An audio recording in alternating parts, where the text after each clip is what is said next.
nós viemos refletir sobre o momento que nós estamos passando, pessoalmente e no Brasil. Conta Érico Veríssimo, um dos livros dele, ele descreve uma cena muito tocante de um socorro de guerra. Ele fala de um soldado gravissimamente ferido, atendido por um médico que fazia parte do batalhão em sofríveis condições. Era à noite e ele não tinha condições elétricas para trabalhar, não tinha luz elétrica, e chamou um soldado que estava em melhores condições ali próximo, deu-lhe um lampião na mão, pediu para ele ficar ali segurando e começou a fazer cirurgia do horrível ferimento. O soldado, apesar de já ter visto, o soldado que segurava a lamparina, apesar de já ter visto muita coisa na guerra, ficou mexido com o ferimento que estava tendo, com o cheiro, com a visão, imaginando a situação toda por que passava, especialmente o operado. E aquilo foi mexendo com ele, e ele falou: vou desistir. Mas aí, quando ele saiu de pensar nas sensações, nos sentimentos em que ele estava, e ele fez um movimento pequeno de pensar: como estará se sentindo o médico que tem que operar, não só sente o cheiro e vê o que eu estou vendo, mas ainda tem que atuar, tomar decisões e operar com a vida de uma pessoa na mão. Tendo pensado nisso, ele pensou: e o operado? O que ele estará pensando e sentindo numa situação como essa, sem anestesia, passando por tudo que ele está passando? E ele chegou a uma conclusão: eu não tenho direito de desistir. E ficou ali. O autor Érico Veríssimo, ele não conta, mas a gente pode aqui fazer um giro da câmera, né?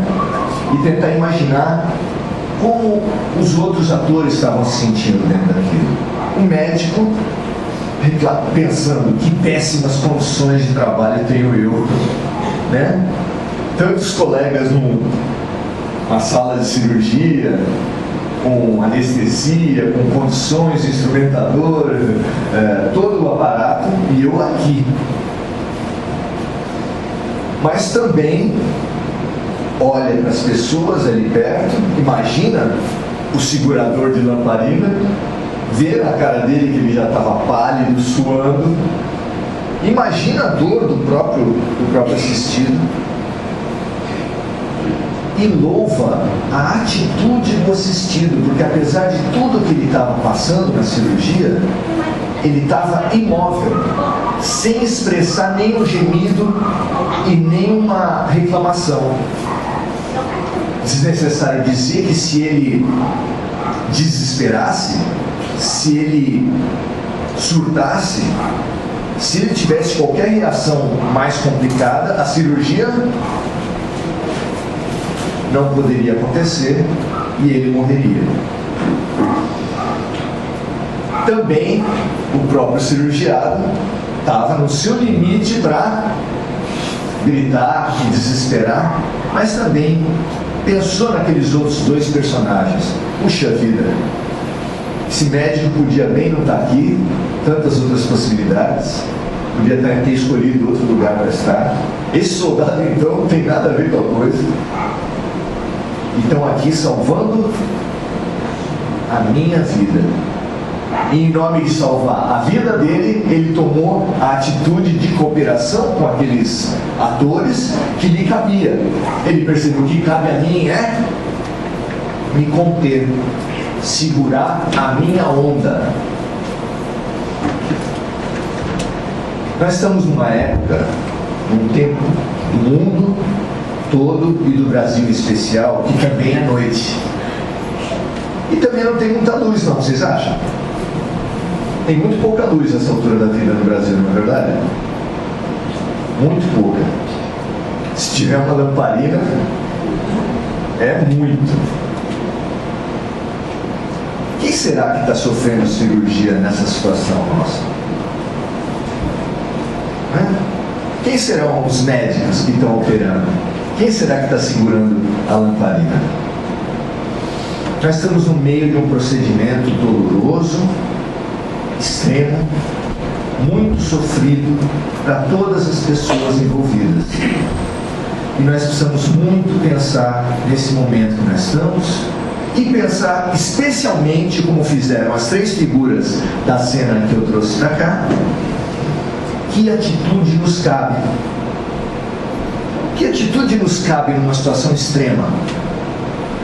Onde nós estamos passando por uma cirurgia que nos pode salvar, mas que pode não nos salvar também. A depender de quê? Da atitude do médico, do segurador de lamparina, mas essencialmente da nossa atitude. Se a gente também se deixar desesperar, tomar pela dor, se concentrar só em a gente mesmo, só no mal e no desespero que nós estamos passando, sem altear o ângulo de vista, a gente vai falar, não, para passar essa dor toda nem vale a pena viver. Muita gente está falando, puxa, por que eu não nasci nos Estados Unidos? Estados Unidos é que é bom, né? Um serial killer, a pessoa fica desempregada, pega um rifle e sai para as escolas para matar. Uma coisa interessante, lá é que é bom, não é verdade? Mas eles têm os problemas deles, nós temos os nossos. Mas a prática que nós temos usado nas crises é reclamar. Como a gente gosta de reclamar? Como a gente gosta? Aqueles 3 personagens não se dedicaram a essa arte. Nem o iluminador, nem o cirurgião, nem o ferido, nenhum deles resolveu se dar a reclamação. E se eles se entregassem a isso? Imagina um ambiente. Então está correndo uma cirurgia, o cara da lâmpada, meu Deus, que coisa horrorosa, eu que não quero estar aqui. E o cirurgião, sabe o salário que estão me pagando? E começa, não, sabe quanto o INSS repassa por cirurgia na guerra? Não vai. O SUS do INPS ainda não está passando por cirurgia. A pessoa que sofre a cirurgia, então, nem se dirá, como já se falou, ele sem uma atitude correta, ele simplesmente morre. Nós estamos numa guerra. E numa guerra, já disse Winston Churchill, a primeira vítima de uma guerra é sempre a verdade. Muitos de nós estamos nos dedicando à difícil arte. Quem estará falando a verdade? Não é verdade? A gente não fica olhando a televisão pensando assim, quem está falando a verdade? Se Churchill tiver certo, o primeiro-ministro da Inglaterra durante a Segunda Guerra Mundial, esse exercício nosso talvez seja inútil. Porque se a primeira vítima de uma guerra for sempre a verdade, e a gente estiver tentando achar quem for, a gente está gastando a nossa energia com o que não nos compete, com uma tarefa, uma função que não vai nos acrescentar nada, porque quem precisa saber a verdade é o juiz, e o juiz não somos nós. Aqui é o juiz, o Moro? Não, eu estou falando de um outro juiz. Sabe, tem primeira, segunda, terceira instância, tem a 7ª instância lá em cima. 8ª, milésima. É muito importante que a gente consiga fazer na nossa cena o que nós fizemos aqui na cena de Érico Veríssimo. Parar a cena e começar a perguntar para os personagens: como você está se sentindo? O que você está pensando nesse momento? sendo que o principal personagem, e talvez o único que a gente possa ter uma resposta límpida, clara e sincera, qual é o personagem que a gente pode perguntar e pode saber o que está pensando? Somos nós. Afinal de contas, por que será que nós estamos passando pelo que estamos passando? Eu não tenho nenhuma prerrogativa, não tenho Emmanuel falando aqui do lado, como o Chico tinha, né?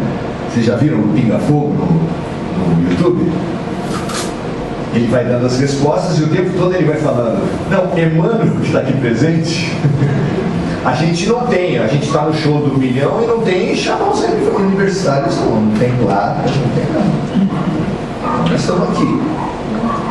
Mas nós podemos e devemos nos investigar e pensar: se a vida está me colocando nessa situação, por que foi? Será que quebrou o computador de Deus e eu caí errado no Brasil? É uma alternativa que a gente particularmente não acredita, porque Jesus, o Velho Testamento, o Novo Testamento, todos os livros de sabedoria do mundo falam com palavras diferentes, que não caia uma folha de uma árvore que não seja pela vontade de Deus, que todos os fios de nossa cabeça estão contados para aqueles que os possuem, que nada acontece fora de uma lógica muito grande. Nós estamos numa casa, numa doutrina, que acreditamos nisso. Se há uma razão profunda de ser, de estar no Brasil, no meio desse escândalo, no meio dessa guerra, no meio dessa situação, é porque tem alguma coisa a ver conosco. O que a corrupção tem a ver conosco? Nós somos tão puros, na verdade? Nós somos tão angélicos. A gente nunca fez nada de errado, nunca tentou corromper um guarda que chegou porque você estava acima de velocidade. A gente nunca olhou para o lado de madrugada para ver se tem guarda de trânsito para poder passar no sinal vermelho. A gente nunca jogou papel no chão, nunca deixou cocô de cachorro. Nós somos pessoas exemplares, né? Será? Será que a gente tem alguma coisa a ver com corrupção, com escândalo, com proveito, com jeitinho? Talvez sim. Talvez Deus não tenha errado e finalmente nós estejamos olhando as pessoas cometendo atos que a gente acha horríveis, mas que a gente, olhando um pouco melhor, acompanhando um candidatinho agora na eleição de vereador, se você se dispuser durante um dia só acompanhar, você vai ver a corrupção do eleitor. Sabia que o eleitor é corrupto? Sabia? Jogo de camisa, cadeira de roda, favorzinho. Olha, eu tenho um cunhado que está desempregado há muito tempo, ele é bonzinho. Porque a gente acha um absurdo empregar parente deles. A gente acha um absurdo desviar verba para eles. A gente não briga por haver panelinha, a gente briga por não estar dentro. Não? Será que não é assim? Nós precisamos pensar, gente. Quando a vida coloca um espelho na frente da gente, por que é? Quando você vai sair à noite, você consegue sair à noite sem dar uma olhadinha no espelho? Não só à noite, de dia também. Quem sai à noite e não dá uma olhadinha no espelho já passou por umas situações meio estranhas, não é verdade? Camisa do avesso. Quem já não passou assim? Camisa do avesso. Para quem, quando eu tinha cabelo, um cabelo assim mais mal resolvido, não faz um negócio desse? Quando a vida coloca um espelho na vida da gente, é pra gente, vou usar o termo que eu gosto muito, refletir. Um espelho coloca na vida da gente pra gente refletir. E a gente pensar sobre que tipo de corrupção nós estamos afetos. O Brasil, os brasileiros, e nós também. Porque aí, quando a gente reflete sobre a gente mesmo, a gente tem melhores condições de viver e de atuar socialmente. Então, todos conhecem a cena, Jesus em meio à praça, tendo à volta diversos religiosos do seu tempo, e alguns homens muito estúpidos vêm carregando uma mulher e atiram-na no meio deles. Essa mulher foi pega em adultério. E ali foi a primeira vez na história em que uma mulher conseguiu adulterar sozinha.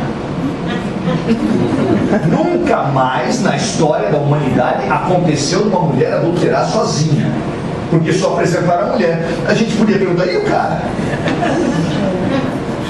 Como é que é possível ela ser jogada como adúltera e não ter o adúltero? Mas tempos mais complicados, especialmente para quem? Para as mulheres. Até hoje, né? Se o casamento não dá certo, né? Bom, mas é culpa, né?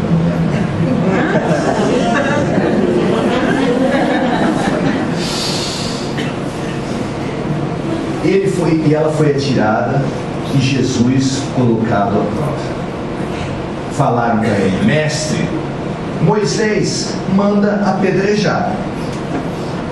E o contexto é o seguinte: quem não fosse a favor de Moisés, e perguntaram para Jesus: mestre, Moisés manda apedrejar, o que o senhor fala? E ele tinha feito toda a missão dele com base na compreensão, na tolerância e no amor. O que ele faz? Pois é que vocês estão colando. Porque quem não cola, se você se coloca naquele momento, você fala, não tem saída. Se ele fala, faça o que Moisés falou e apedrejem, ele contradiz a ele mesmo. Se ele fala, não, esqueçam Moisés, ele não tinha saída. Se fosse nós, estavam completamente ou mal de um lado ou mal do outro, ou incoerentes ou mortos. Jesus não só resolveu a situação de momento, como resolveu a situação da eternidade para todos nós. E falou: aquele que estiver sem pecado, que atire a primeira pedra. E se fosse hoje? Então os homens embrutecidos que nos jogam a mulher poderiam ser trocados por policiais ou pelos profissionais de mídia que nos atiram na mente os corruptos. Olha, os corruptos, parece que é uma classe especial, veio de Marte. Impressionante, não veio da Terra. Assim, foi colocado de não sei onde e surgiram os corruptos. Aí eles colocam no meio de comunicação na nossa frente os corruptos e perguntam pra gente o que fazer. E nas nossas mentes a gente só vê ideias boas, não é verdade? Nossa, a gente pensa assim, vamos estudar o Evangelho segundo o Espiritismo, cada um, né? Eu costumo perguntar, e vou perguntar aqui também: quantas pessoas aqui já oraram por um senador corrupto? 1, 2, 3, 4, 5. Olha só, já dá quase 0,5%. Nós estamos numa casa de oração, numa casa onde as pessoas estão buscando uma melhoria. Jesus teve compaixão da pecadora. Ele não falou para ela assim: olha, você está limpa, você é bacana e eu concordo com o que você fez. Já que vocês estão colando no Evangelho, ele falou isso para a pecadora? Falou isso para a adúltera? Olha, legal, volta aí, manda ver. Foi isso que ele falou? Ele não concordou. Ele não concordou. E como ele é nosso modelo e guia, a gente pode pensar: qual é a nossa atitude nesse momento? Vamos concordar então? Ser passivos e concordar com a corrupção? Quem é a favor disso? Possível, impossível. Mas ele moveu-se de compaixão por aquela mulher, mesmo tendo errado. E depois de ter desafiado todos aqueles que já estavam com pedras na mão, porque o Evangelho fala que todos aqueles que estavam com a sua volta já estavam com pedras na mão. E quando ele falou a frase dele, quando ele deu o ensinamento dele, eles começaram a abrir mão e começar a sair de fininho, sem nenhum problema com a terceira idade, na qual eu estou já ingressando. Os evangelhos falam que os idosos saíram primeiro. Já tinham mais tempo, ou estavam com mais lembrança das coisas que tinham feito e resolveram. Então foi isso. Ele tinha uma atitude, ele tinha uma posição, ele desafiou. E depois, quando ele ajoelhou-se para escrever no chão e ele levantou, olhou em volta, não tinha ninguém. Estava só ele e quem? Mulher. E ela falou, e ele perguntou para ela, ué, ninguém lhe condenou? Aí ele falou assim, eu também não te condeno. Quem é que estava sem pecado ali naquela praça?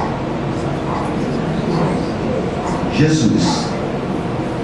Jesus estava sem pecado. E ele falou, eu também não te condeno. Vá e não peques mais.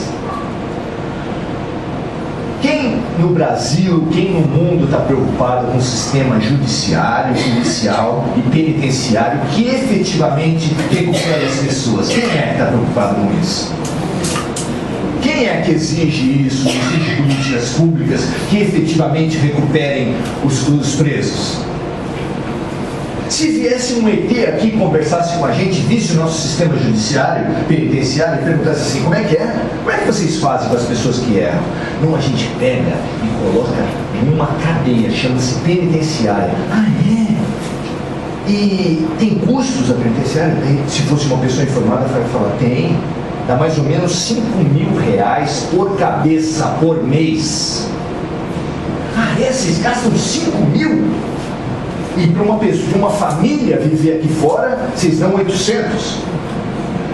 É isso? Mas uma pessoa lá dentro custa 5 mil? Ah, bom, mas é que custa 5 mil para as pessoas saírem melhores, saírem recuperadas, poderem conviver socialmente numa situação muito melhor que daquela que eles entraram, não é isso? Aí o ET, ao ouvir da gente que as pessoas saem piores de lá, que a gente paga 5 mil por cabeça para eles piorarem, e piorarem muito, e terem como vítimas da sua involução, quem? Exatamente, nós pagamos para as pessoas piorarem e nos violentarem. Não é uma coisa inteligente que a gente faz? Vamos concordar, não é uma coisa bem inteligente? Eu uma vez conversei com um líder da pastoral carcerária da Diocese de Santos, e ele estava falando que a pastoral dele era mais desprestigiada. Pastoral da criança cheia de gente, pastoral do menor bastante gente, pastoral da família cheia de gente. A tarde da pastoral carcerária, ninguém quer saber. O político não se esmera, o psicólogo, o psiquiatra, o assistente social não busca tecnologias para isso. Nós não queremos saber, nem a sociedade, nem a opinião pública, ninguém quer saber de melhorar. Piora as pessoas, mesmo sabendo que depois a volta vai ser contra a gente. Quem está preocupado aqui na efetiva recuperação dos corruptos? Ninguém quer saber disso. Nunca se levantou, eu nunca vi uma reportagem que falasse, entrevistasse técnicos para falar quais são as terapias, qual é o processo que precisa fazer para as pessoas mudarem as suas cabeças e não serem mais corruptos. Quem já viu uma reportagem assim? Ninguém quer saber. Mas fala a verdade. Se fosse o teu filho, se fosse o teu marido que fosse pego em flagrante de corrupção, eu não estou querendo xingar ninguém, mas se o seu marido fosse o senador, qual seria a tua situação agora? Qual seria a tua preocupação ao cair a casa, como dizem os bandidos? Caiu a casa para ele e ele vai precisar fazer uma caminhada de reconstrução psicológica, imagem social, tudo quebrado na vida dele. Como é que o que você falaria para o seu filho, para o seu marido que foi pego em flagrante de corrupção? Qual seria a sua preocupação? Seria a mesma que você tem com os senadores filhos dos outros? Porque apesar de parecer ter vindo de Marte, senador tem mãe. Sabia? Posso estar fazendo uma revelação bombástica. Senador tem mãe, senador tem mulher, senador tem netinho. Alguém aqui deve estar abalado com a minha revelação. Mas é verdade. Eles são gente. Eles são gente. Quanto nós estamos preocupados com a nossa posição, com o que as pessoas estão pensando da gente, e quanto nós estamos preocupados com a mulher adúltera que foi colocada na nossa frente. Jesus arriscou tudo. Confrontou as pessoas com relação ao seu próprio pecado, e as pessoas, o que fizeram com as próprias pedras? Abriram mão. Tem muita gente aqui nessa sala que se propõe a abrir mão das suas pedras. Nós estamos a um dia de uma manifestação, nós estamos acompanhando tudo isso. Vocês estão dispostos a abrir mão das suas pedras? Estão prontas para atirar na mulher adúltera? Alguém está disposto? Ou tem muita gente que está sem pecado aqui? Porque todo mundo aqui deve se dizer seguidor de Cristo, não é verdade? Todo mundo aqui. Ok, ele falou que só podia tirar pedra quem tivesse em pecado. Então, das duas, uma. Ou você não é cristão, ou você abre mão das suas pedras. Quem está disposto? Quem está disposto a deixar de ser cristão de conveniência? Cristão de blá blá blá, cristão de declarar para o IBGE. Mas, como eu já falei, ser cristão não quer dizer concordar com o erro. Ou quer dizer, será que alguém está pensando aqui, o Maurício acha que todo mundo deve ser corrupto, a gente deve ficar passivo? Não. Você está programado para ir para uma manifestação amanhã? Vá. Nós não temos aqui, o Espiritismo não tem essa coisa do certo e errado e mandando as pessoas, quem for, mulher virtuosa, aquela que tem saia até a canela. Não, você pode ter saia até a canela e fazer as coisas mais bárbaras. Você pode ir na manifestação e pode ficar em casa. Se você ficar em casa cheio de ódio, deixando alimentar, atirando a pedra espiritual que está na tua mão, a pedra mental que está na tua mão, por quê? Aonde está o veneno? Aonde está a nossa rigidez? Onde está a nossa pedra mental? Está aqui. No momento que você se deixa levar de ódio, estando sentado na frente de uma televisão, não sai para manifestação nenhuma, aquele ódio vai atingir quem? Vai atingir todas as pessoas, sim. Os corruptos, as pessoas que estão ali, mas vai atingir alguém em especial. Eu gosto muito do ditado que fala: o pincel, antes de pintar a parede, pinta a si mesmo. Joana de Ângeles fala que o ódio é uma pedra incandescente que você pega para acertar no outro. Você pega e atira. Acertar no outro pode ser que você tenha boa pontaria, pode ser que o outro desvie, pode ser qualquer coisa. Mas queimar tua mão é uma certeza. Nós estamos nos envenenando todos os dias. Se você for para a manifestação, mas for para uma manifestação por amor ao Brasil, por amor à coletividade, sem alimentar ódios com fulano, ciclano, sem a visão infantil de que fazendo isso, fazendo aquilo, tirando isso, tirando aquilo, o Brasil fica maravilhoso, como a menina, a jovenzinha inocente que fala assim: eu vou casar e vou ser feliz, meu marido vai me fazer feliz. Desculpe as jovenzinhas iludidas ainda, né? Ou então a mulher mais experiente fala: vou me separar e a minha vida vai ficar uma maravilha. Não fica, gente. Não fica. A gente muda de emprego, a gente muda de cidade, a gente muda de presidente, a gente muda de chefe, a gente muda de tudo. Mas enquanto não mudar aqui dentro, não muda nada. Você muda para onde você quiser, você pode ir para Marte. Enquanto não mudar aqui dentro, não muda nada. O grande líder político que fez uma revolução política, o único líder a fazer a independência de um país sem derramamento de sangue, chamou-se Mahatma Gandhi. E ele propunha, desafiava, como Jesus, talvez mais cristão que os cristãos, porque ele era hindu, e ele desafiava a gente assim: faça em você a mudança que você propõe para o outro. Quer ter autoridade para dar de dedo para alguém? Vocês já viram aquela imagem, né, do dedo que acusa? É um dedo para lá e 3 para cá. Você quer fazer uma mudança? Quer propor alguma coisa para alguém? Ou você quer entrar no terreno da hipocrisia do pai alcoolizado que encontra o filho bêbado e tenta demover o filho do hábito de beber, falando para ele que o álcool não leva a nada? É isso que você quer? É isso que a gente quer fazer como os fariseus, como Jesus acusava os fariseus, de colocar no ombro dos outros um fardo que você mesmo nem está pensando em carregar?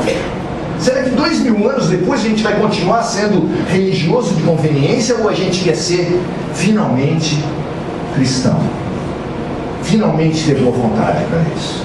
Nós não viemos aqui hoje para propagar a participação nas manifestações amanhã, nem viemos aqui para proclamar a não participação amanhã nas manifestações. Não queremos nem uma coisa nem outra, porque o Espiritismo não dita regras, muito menos regras políticas. Agora, atitude, muito mais importante do que fazer amanhã, depois de amanhã, nos próximos meses, porque esse negócio não vai acabar tão cedo. Esse negócio não vai acabar tão cedo. Depõe a Dilma, fica o Temer. Depõe a Dilma e o Temer, aí sim, fica o Cunha.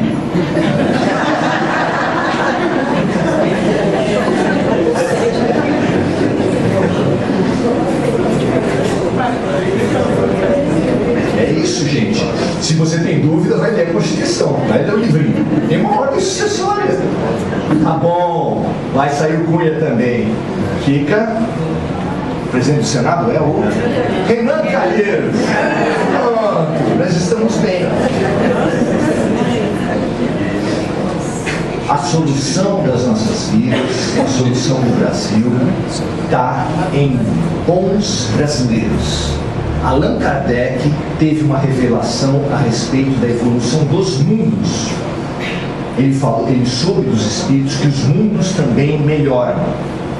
Que o mundo, e nós estamos num momento de transição, e que o mundo, a Terra está deixando de ser planeta de expiação e provas para ser mundo de regeneração. Sabe qual é a diferença da Terra expiação e provas para a Terra mundo de regeneração? Nenhuma. Vai ser a mesma Terra. Mesma Terra. Todo mundo está imaginando, vai pegar fogo, vai ter terremoto, tsunami. A mesma Terra. Sabe qual vai ser a diferença entre um planeta e outro? Um planeta menos evoluído, a Terra menos evoluída e a Terra mais evoluída? Seres humanos melhores. Sabe qual vai ser a evolução do Brasil?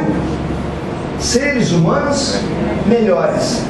Os espíritos já falaram, o Brasil está destinado a ser o coração do mundo e a pátria do Evangelho. Quando? Quando nós tivermos aprendido a nos melhorar. Obrigado.